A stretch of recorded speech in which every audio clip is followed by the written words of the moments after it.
Are you wondering what is in store for you in 2022? Here to tell us about our horoscopes for the year is Canadian astrologer and writer Chani Nicholas. Good morning, Chani. How are you? Good morning. I'm good. Thanks so much for having me. We've got Frank here too. Let's hope he sorts out his ear pod issues. You good, Frankie?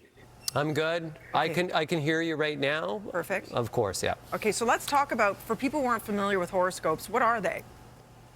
Yeah, so horoscopes, as you read them in the paper, are basically based on your sun sign. So about 150 years ago or so, astrologers started to talk to the public about their sun sign because it was something that most people knew. So most people know what day they're born. So then most people know basically what sign the sun was in when they were born. So very recently in astrology's history, sun signs started to become really popular and popularized. And they were popularized through the printing press because sun sign horoscopes started to appear in the newspaper, and it was something that everyone could talk about. And it was a way to, again, have astrologers exchange information with the major kind of public. But when you come to an astrologer for a reading, we take into consideration the entirety of your chart. So most people think of horoscopes, or most people think of their sun sign as the be-all, end-all of astrology. And that simply just is not the case. It's a snapshot of the sky, the moment that you were born, and every single placement of every single planet and every part of the sky is taken into consideration by the astrologer when you come for a reading. I used to love reading in the paper, the astrology, and all the different signs that are there. So I'm going to be selfish in this moment. Yes. Well, let's just do a difference. Let's just do a difference right now. What's the difference between Dina and myself? I'm a Pisces. Dina, you are? I'm Gemini, but I'm on the cusp. If I was born a day earlier, I would have been Taurus. Doesn't matter. Oh, Oh, okay. you're Gemini. So let's start with It's you, really, Frankie, because again- there's Pisces and Pisces rising. What's the difference, Chani? So if you're Pisces rising, it's about the part of the sky that was rising up over the eastern horizon the moment that you took your first breath. And if you're Pisces sun, it means that the sun was in Pisces during your birth. And you can think about like the sun being in Pisces is a span of about 30 days. But the rising sign being in Pisces is the span of a couple hours. So your rising sign is actually way, way, way, way, way more personal to you than your sun sign, because you share your sun sign with everybody born in that season, but you only share your rising sign with people born at the exact same time and the exact same location on that day, let's say, or every day going forward. Okay, so what's in store for our Frank Ferragini as a Pisces? Well, Pisces sun people are getting a really nice infusion this year, especially the first 4 months of the year. So January, February, March, April, and part of May, you've got Jupiter, your ruling planet, going through Pisces. This is a once in 12-year growth spurt. So if you think back to about 12 years ago and the kind of personal growth that you went through at that time, you might take note of something that's coming back around once more.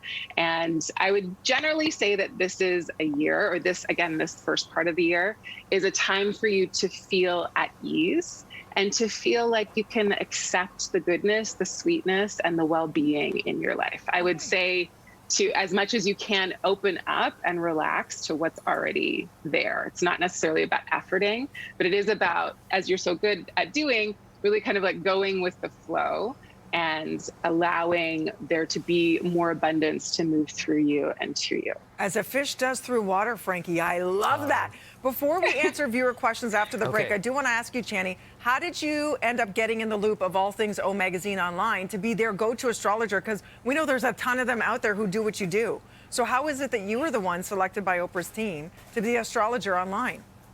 I don't know. I was asked and I said yes. And it was, Awesome. many years of writing for them, and it was really wonderful. And then when we moved into launching our own astrology app, I needed to kind of take all my time back and pour it into the app that we launched 1 year ago. Good for you. Okay, check it out, Thank you. everybody. ChaniNicholas.com, and it's spelled C-H-A-N-I, ChaniNicholas.com. It's on your screen to find out more. Let's look to the stars. We welcome back Canadian astrologer Chani. You can find her, everybody, ChaniNicholas.com. She's joining us live from Los Angeles this morning. I know it's super early there. Thank you for being here for all of Canada. Frank Virginie, let's get to it. Our phone lines are lit up. First up, Sabrina from Mississauga. Good morning. What is your question for Chani? Good morning. So my sign is a Cancer, and I was just wondering what the future holds for this year for Cancers. Well, I think that for Cancer Sun, what's really important to know is that Jupiter's coming into a really nice position for folks with Cancer Sun. And so there is some of that abundance that should be able to flow to you a little bit more naturally over the first 4 months of the year. But it gets really exciting come May and into the rest of 2022. Because Jupiter is going to be in a superior position to Cancer and your sun sign, which means that it can really help you to promote whatever it is you want to do out in the world. So it should be a really great career boost, especially for people that have Cancer rising.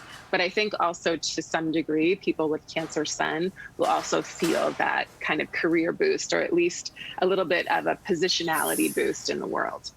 Some much needed good news, right, Sabrina? Absolutely. Thanks so much for calling. Thank you. All right, let's get to it. We want to get to as many as possible. Do you have this one, Yeah. Frankie? Yeah, I do have a tweet from Sunshine. I love the name Sunshine, by the way. Zodiac sign Leo, but in quotation she says, I'm an introvert. Question, what will my hobbies and love life look in 2022? An introverted Leo in 2022, love life and hobbies. What will they look like? Well, in terms of committed partnerships, you still have Saturn in Aquarius, which is in a standoff. It's sitting in the opposite sign from Leo. So one of the most important things for Leos and any kind of Leo placement that you have in your chart right now is to move into, especially relationships, with a sense of integrity and purpose, and also to go slow and have a reasonable amount of caution in terms of who you're getting into commitments with. But there's some really big lessons that you have to learn around who to commit to, how to build a container within a relationship where you can do some really deep and powerful transformational healing work within the context of your relationships. And that's not just love relationships, that's all. So professional, platonic, personal relationships, even relationships with your clients if you have them. Really important to lead with your integrity and to be in a position where you're able to be making decisions from a place of feeling like, okay, I've considered this and this is a good decision for me. Awesome. Let's get to another caller. We've got Lori on the line from Toronto. Good morning, Lori. What is your question for Chani this morning? My question would be, I'm representing the Aquarians this morning, and just wondering what's up for Aquarians going forward, any major life changes we can look forward to, any advice on how to act on those opportunities, any thoughts whatsoever?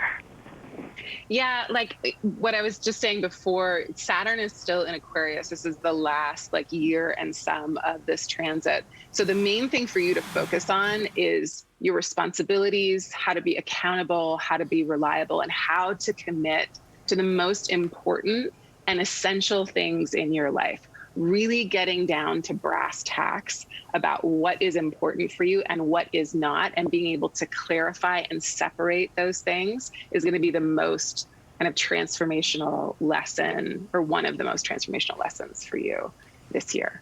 Oh, that sounds interesting and really big. Take that advice and run with it, Lori. Okay? Thank you. Frankie, you've got a tweet from Beth. Yeah, that tweet from Beth, I'm just going to pull it up here because it just popped over, but it's right there. What's in store for me in 2022? Capricorn. Very deliberate and to the point.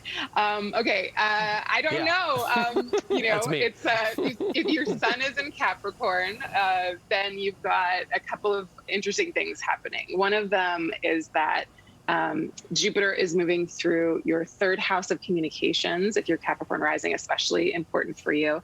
But there's also something about the growth of your home and really needing to establish a sense of home and security and foundation this year, and being able to feel like you can grow that part of your life. So your inner world and your inner sanctuaries become really important for you. Nikesha is a Sagittarian. I know many of them, love many of them. It's funny how that works out too. Like, you tend to know a lot of people from the same sign. There's something to that, I'm telling you. Yeah, as You a would know. Gemini, you would love Sagittarius. You know it. Married one. Okay. Will there be any career changes or promotions in 2022? Ask Nikesha, who's a Sagittarius.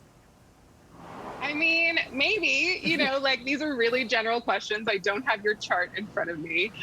So, you know, I'm just going off of what's happening in terms of your sun sign. So I'd love you to get a reading from an astrologer, because that's really the most profound way that you can use astrology, is to be really specific about it. But one of the great things for Sag is that the South Node, a point where eclipses happen, is about to leave your sign. So over the past 18 months, there has been a need for you to do a deep cleanse and release of many things in your life. And that's coming to an end, which means that it's less about releasing and letting go and more about kind of coming back to what you have. And so it might feel much more like this year you can start to build again after a year of really letting go. That's big. Okay, only 45 seconds left, Frank. Can we get to Gregory's? Because I have a vested interest in this. Of course. Gregory is a Gemini, and what is in store for number one, love for Gemini, and also career in the corresponding year? Let's go, Chani. Okay. Yeah. So two things for Gemini is really important. Again, this first 4 months of the year is really important for Gemini career stuff. It's a huge career boost that Geminis get. And there's a sense of, again, things being a little bit easier and flowing with a lot more ease in the career sector. So look for the first 4 months of the year being about career opportunities coming in. The second half of the year is a really important whole, like, 6 to 8 months for Gemini. It goes into 2023. Mars is going to be in your sign for a very long time. It's going to go retrograde through that. So the last quarter of the year is going to bring up a lot of issues around inflammation, courage, heat, taking action, and reassessing your battle plans. So there's a deep intensity to the last half of the year for you. So I really want you to take what's easy and go with it, because the last half of the year is going to teeter on possibly some teachings around burnout and how to not burn out. So one of the things I'd love for you to do is to learn all of the ways in which you need to rest and sleep and recuperate going into the second half of the year. Ding, ding to this. My gosh. Fascinating. For more information, everybody, there's a reason she's as popular as she is. ChaniNicholas.com. Follow her on IG, Chani Nicholas. You're a delight. Hope to do this again. Thank you for helping all of the viewers I'd love to come back. today. Thanks so much. Would love it. You're awesome. Thanks for having me.